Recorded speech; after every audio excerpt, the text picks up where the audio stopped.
Assalamualaikum warahmatullahi wabarakatuh. Pada kesempatan kali ini kita akan menceritakan kisah sahabat Nabi yang menjadi teladan. Sepeninggalan Nabi Muhammad SAW, para sahabat Nabi yang mendapat gelar Khulafaur Rasyidin mendapat petunjuk diutus untuk mengganti kepemimpinan Rasulullah. Mereka ialah Abu Bakar As-Siddiq, Umar bin Khattab, Utsman bin Affan, dan Ali bin Abi Thalib. Khulafaur Rasyidin merupakan sahabat Nabi yang paling dekat dengan Rasulullah SAW, baik ketika Nabi berdakwah, melindungi Nabi dari serangan musuh-musuh kaum musyrikin, dan menemani Nabi Muhammad SAW dalam menyebarluaskan ajaran Islam. Keempat sahabat Nabi memerintah antara tahun 633 sampai tahun 658 Masehi. Di Jazirah Arab, para sahabat Nabi memiliki peran penting dalam berdakwah menyebarkan agama Islam. Para sahabat memerintah dengan cara bijaksana, sering berdiskusi, serta tetap menjalankan ajaran Islam yang sudah diajarkan Nabi Muhammad SAW. Yang pertama, Abu Bakar As-Siddiq. Abu Bakar As-Siddiq merupakan salah satu sahabat Nabi Muhammad SAW yang memiliki nama lengkap Abdullah bin Khuffah At-Tamimi. Pada zaman sebelum Islam, namanya adalah Abu Ka'bah, kemudian diganti oleh Nabi Muhammad SAW menjadi Abdullah. Abu Bakar As-Siddiq lahir pada tahun 573 Masehi dan wafat pada tahun 634 Masehi. Nama Abu Bakar berarti pelopor pagi hari karena termasuk laki-laki yang masuk Islam pertama kali. Sedangkan As-Siddiq diberikan karena beliau senantiasa membenarkan semua ajaran yang dibawa Nabi Muhammad SAW, terutama pada saat peristiwa Isra Mi'raj. Abu Bakar As-Siddiq terpilih menjadi khalifah atas usulan kaum Ansar dan Muhajirin yang sama-sama di antara kedua kaum tersebut menginginkan seorang khalifah dari kalangan mereka. Kemudian usulan tersebut ditolak sehingga disimpulkan bahwa kaum Muhajirin memang lebih berhak untuk mendapatkan kekuasaan. Dan semua sepakat Umar bin Khattab maju dan membaiat Abu Bakar. Setelah dibaiat, Abu Bakar As-Siddiq menyampaikan pidatonya yang berisi, "Taatlah kalian kepadaku sepanjang aku taat kepada Allah dan Rasulnya di tengah kalian. Jika aku bermaksiat maka tidak wajib kalian taat kepadaku."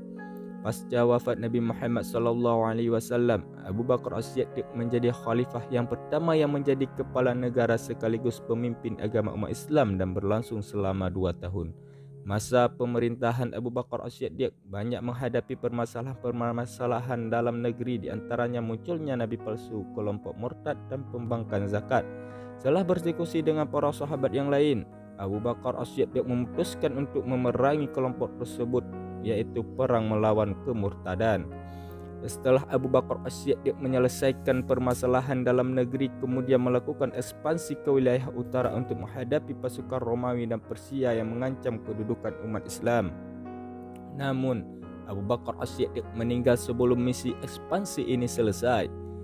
Beberapa peradaban yang berkembang pada masa pemerintahan Abu Bakar As-Siddiq adalah: yang pertama, membudayakan diskusi yang lebih demokratis dalam pemerintahan dan masyarakat. Yang kedua, menumbuhkan loyalitas umat Islam dan tentara kepada pemerintah yang memberi support atas semua kebijakan khalifah. Yang ketiga, membudayakan musyawarah dalam menyikapi setiap permasalahan. Yang keempat, menyusun mushaf Al-Quran. Yang kelima, membangun pemerintahan yang tertib baik di pusat maupun di daerah. Yang keenam, memperkokoh militer yang disiplin dan tangguh di medan tempur. Yang ketujuh, menyejahterakan masyarakat secara adil dengan membangun Baitul Mal serta memberdayakan zakat, infak, ghanimah serta jizyah. Masa pemerintahan Abu Bakar As-Siddiq, harta dari Baitul Mal dibagikan kepada seluruh umat Islam. Bahkan ketika Abu Bakar As-Siddiq meninggal, hanya ditemukan sisa-sisa 1 dirham dalam pembadaran negara. Seluruh umat Islam mendapatkan bagian yang sama dari hasil pendapatan negara. Ciri-ciri perekonomian pada masa Abu Bakar antara lain: menerapkan praktik akad perdagangan sesuai dengan prinsip syariah. Yang kedua, tidak menjadikan ahli badar sebagai pejabat negara. Yang ketiga, menegakkan hukum dan memerangi orang-orang yang tidak mau membayar zakat. Yang keempat, mengolah rikas, yaitu barang tambang seperti emas, perak, perunggu, besi menjadi sumber pendapatan negara. Yang kelima, memperhatikan ketepatan dalam perhitungan zakat. Yang keenam, menerapkan prinsip persamaan dalam distribusi kekayaan negara. Yang kedua ialah Umar bin Khattab. Umar bin Khattab lahir di kota Makkah 4 tahun sebelum kelahiran Nabi Muhammad SAW. Umar memiliki nama lengkap Umar bin Khattab bin Nufail, keturunan Abdul Uzza al-Quraisy dari suku Adi. Umar bin Khattab masuk Islam pada tahun kelima setelah kenabian serta menjadi sahabat terdekat Nabi Muhammad SAW. Juga menjadi khalifah setelah Abu Bakar As-Siddiq. Setelah masuk Islam, Umar menjadi seorang kepercayaan Nabi Muhammad SAW sekaligus penasihat utamanya. Karakter Umar bin Khattab adalah pemberani, berwatak keras dan tidak memiliki rasa gentar, serta tutur bahasa halus serta fasih. Umar bin Khattab memiliki peran yang besar dalam sejarah umat Islam berkat perluasan wilayah, di samping kebijakan-kebijakan politiknya yang lain. Umar bin Khattab dikenal sebagai pemimpin yang sangat disayangi rakyatnya karena perhatian dan tanggung jawabnya kepada rakyat. Kebiasaan ialah melakukan pengawasan langsung dan sendirian berkeliling kota mengawasi kehidupan rakyatnya. Ia juga dikenal sebagai sosok yang bijaksana dan jenius. Karena karakternya itulah Umar semakin dihormati di kalangan masyarakat Arab sehingga kaum Quraisy memberinya gelar singa padang pasir. Umar bin Khattab juga mendapat julukan Abu Faiz karena kecerdasan dan kecepatannya dalam berfikir. Ketika Abu Bakar As-Siddiq jatuh sakit dan akan menemui ajalnya, akhirnya para sahabat berdiskusi. Akhirnya para sahabat menghadapi Abu Bakar dan memintanya untuk menetap penggantinya. Kemudian Abu Bakar As-Siddiq memanggil Utsman bin Affan dan meminta pendapat kepada Utsman mengenai siapa yang layak dijadikan penggantinya. Utsman mengusulkan nama Umar bin Khattab. Kemudian Abu Bakar memerintahkan untuk menuliskan surat wasiat tentang penggantinya, yaitu Umar bin Khattab. Setelah Abu Bakar meninggal, kemudian para sahabat sepakat untuk membuat Umar bin Khattab sebagai khalifah. Umar diangkat menjadi khalifah pada tahun 634 Masehi. Yang ketiga ialah keberhasilan Umar bin Khattab. Islam mengambil alih Mesopotamia dan sebagian Persia serta mengambil alih Mesir, Palestina, Syria, Afrika Utara dan Kekaisaran Byzantium pada masa Khalifah Umar bin Khattab. Terdapat dua negara adidaya pada masa itu, yaitu Romawi dan Persia. Keduanya telah ditaklukkan Islam pada zaman Umar bin Khattab. Sejarah mencatat pada pertempuran Yarmouk terjadi daerah Damaskus sekitar 20.000 pasukan Islam berhasil mengalahkan pasukan Romawi yang mencapai 70.000 dan mengakhiri kekuasaan Roma di Asia Kecil bagian selatan.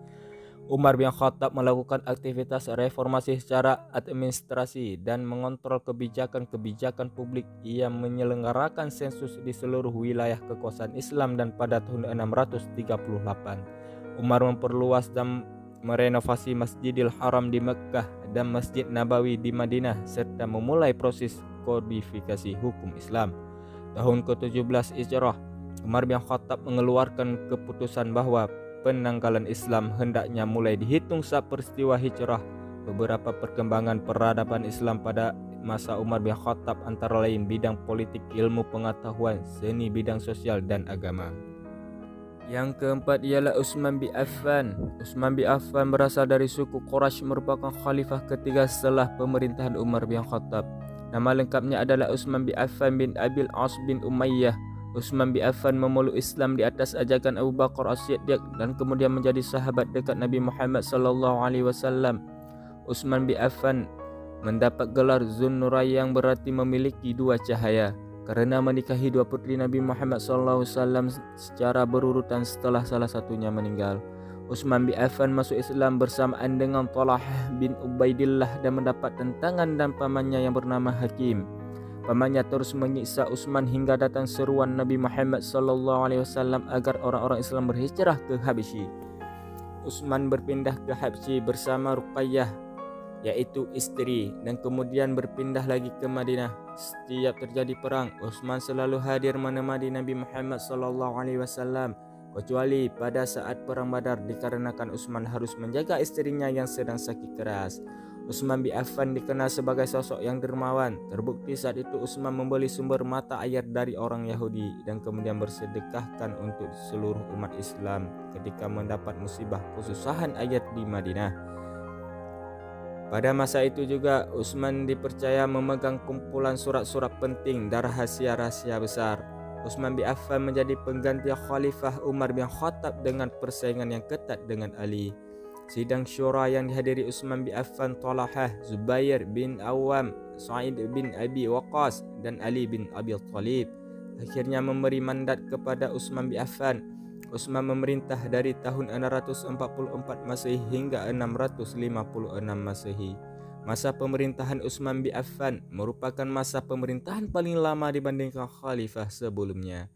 Pada masa pemerintahan Utsman bin Affan, ia memberikan tugas kepada Zaid bin Sabir, Sa'id bin As, Abdurrahman bin Harith dan Abdullah bin Zubair untuk menyalin kembali ayat-ayat Al-Quran dari lembaran-lembaran naskah Abu Bakar sehingga menjadi mushaf yang sempurna.